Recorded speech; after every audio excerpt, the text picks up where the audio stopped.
ನಮ್ಮ ಎಸ್ಟೇಟಿಂದ ಇವತ್ತು ಮಶ್ರೂಮ್ ಸಿಕ್ಕಿದೆ.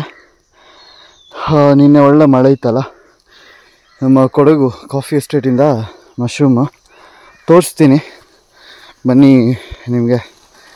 ಮಶ್ರೂಮ್ ನ್ಯಾಚುರಲ್ ಆಗಿ ಮಶ್ರೂಮ್ ಅಯ್ಯ ಮನೆ ಪಕ್ಕದ ಎಸ್ಟೇಟಿಂದ ಸಿಕ್ಕಿದ್ದು. ನೋಡೋಣ.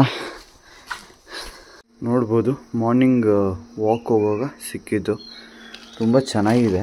ನನಗಂತೂ ಮಶ್ರೂಮ್ ಅಂದರೆ ತುಂಬ ಇಷ್ಟ, ತುಂಬ ಅಂದರೆ ತುಂಬ ಇಷ್ಟ. ವಾವ್ ಎಷ್ಟು ಸಕ್ಕತ್ತಾಗಿದೆ ಅಂದರೆ ನೋ ವರ್ಡ್ಸ್. ನ್ಯಾಚುರಲ್ ಆಗಿ ಬಂದಿದೆ. ಇವಾಗ ಮಮ್ಮಿ ಕೊಡಬೇಕು ಹೋಗ್ಬಿಟ್ಟು.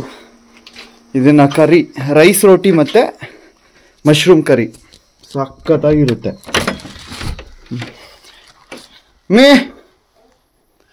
ಈ ಮಶ್ರೂಮ್ ಕರಿ ಮತ್ತು ರೈಸ್ ರೋಟಿ ಮಾಡಿಯಪ್ಪ ನೀವು. ಮಶ್ರೂಮ್ ಮತ್ತು ಮಶ್ರೂಮ್ ಕರಿ ಇದಾ, ಮಶ್ರೂಮ್ ಸಿಕ್ಕಿದೆ. ಮಶ್ರೂಮ್ ಕರಿ ಮತ್ತು ರೈಸ್ ರೋಟಿ ಮಾಡಿ. ಫೈನಲಿ ರೈಸ್ ರೋಟಿ ಮತ್ತು ಇದು ಮಶ್ರೂಮ್ ಕರಿ ಅಂತ ನಾನು ಎಸ್ಟೇಟಿಂದ ತಗೊಂಡು ಬಂದಿದ್ದು. ನಮ್ಮ ಮಮ್ಮಿಯವರು ಮಾಡಿಕೊಟ್ಟಿದ್ದಾರೆ. ಬನ್ನಿ ಟೇಸ್ಟ್ ನೋಡೋಣ.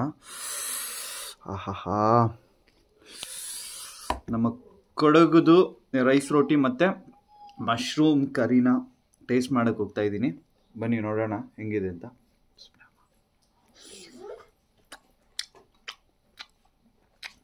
ನಿಜವಾಗ್ಲೂ ತುಂಬ ಚೆನ್ನಾಗಿದೆ. ನೀವು ನೋಡ್ಬೋದು, ಇದು ರೈಸ್ ರೋಟಿ. ಇದರ ಜೊತೆ ಕಾಂಬಿನೇಷನ್ ಅಂತೂ ನೆಕ್ಸ್ಟ್ ಲೆವೆಲ್ ಗುರು.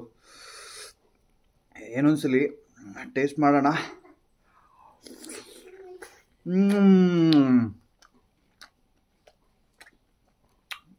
ತುಂಬ ಚೆನ್ನಾಗಿದೆ,